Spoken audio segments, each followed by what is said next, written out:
أهلا وسهلا بكل مشاهدينا الكرام. النهاردة أخوكم في جولة في شارع السد بالسيدة زينب. فلو أنت جديد في القناة اعمل سبسكرايب وفعل زر الجرس حتى يصلكم كل ما هو جديد من رحلتنا وجولتنا.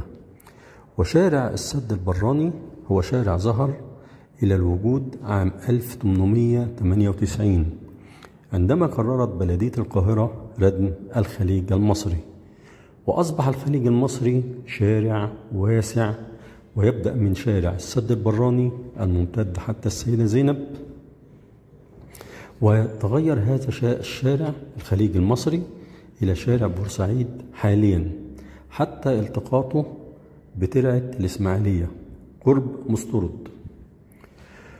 وهذا الشارع تم تغييره في الأوراق الحكومية الحكومة باسم يوسف السباعي عقب اغتياله في عام 1978. ولكن هذا الاسم هو موجود على اللافتة التي توجد في منطقة تل العقارب حاليا.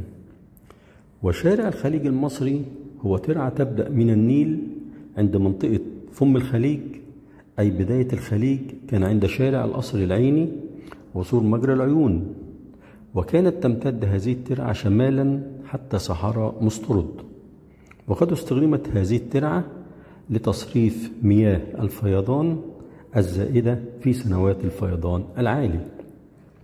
وكان فم الخليج يقفل بسد براني من التراب حتى يحجز المياه، وكان يفتح عندما يكون الفيضان في ذلك العام عالي، ويفتح حتى يعم الخير على البلاد.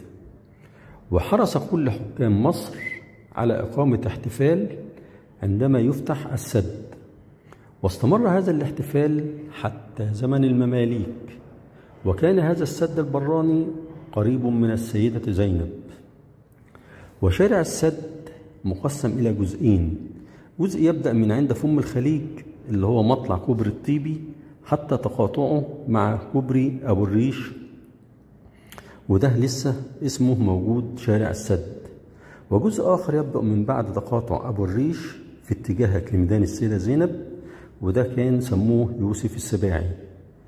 ولكن في هذا الوقت أصبح الشارع اتنين، شارع السد البراني وشارع يوسف السباعي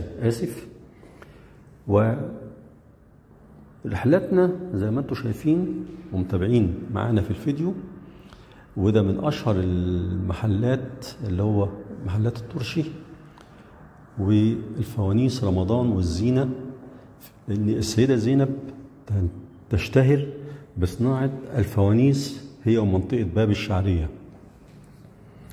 وإحنا دلوقتي بنستغل جولتنا، ومن أشهر أيضا المعالم أو الشوارع الموجودة في شارع السد شارع التلول. وشارع التلول هذا الشارع ممتد حتى زينهم فوق، وعدى قبل كده. وبرضه من أشهر المعالم الموجودة في هذا الشارع هو مسجد الحسن اللي احنا دلوقتي بصدده حاليا، وهو على يمنا حاليا. ثم بعد ذلك نجد في هذا الشارع العديد من المحلات التجارية الشهيرة والمقاهي والمطاعم وغيرها. ويعتبر شارع السد البراني هو بمثابة شارع مهم وحيوي بالنسبة لمنطقة السيدة زينب. زي ما قلت لحضراتكم ده جامع الحسن اللي هو على يميننا حاليا، واحنا دلوقتي اهوت شايفينه. وفي هذه المنطقة يقصر يميش رمضان، محلات يميش رمضان. وأيضا من ضمن المعالم المهمة في هذا الشارع سنتر شاهين.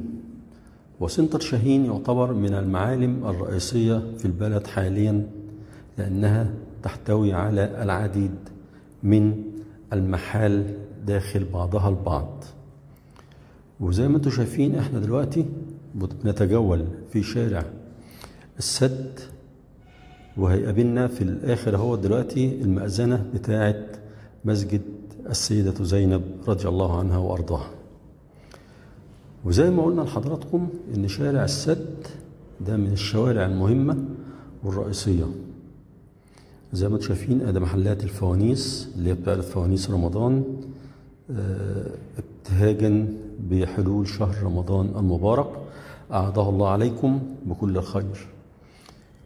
ويعتبر شارع السد البراني يمتد حتى جامع السيدة زينب، ثم بعد كده يمتد الشارع ينتهي ويبدأ شارع خيرت في الاتجاه المقابل.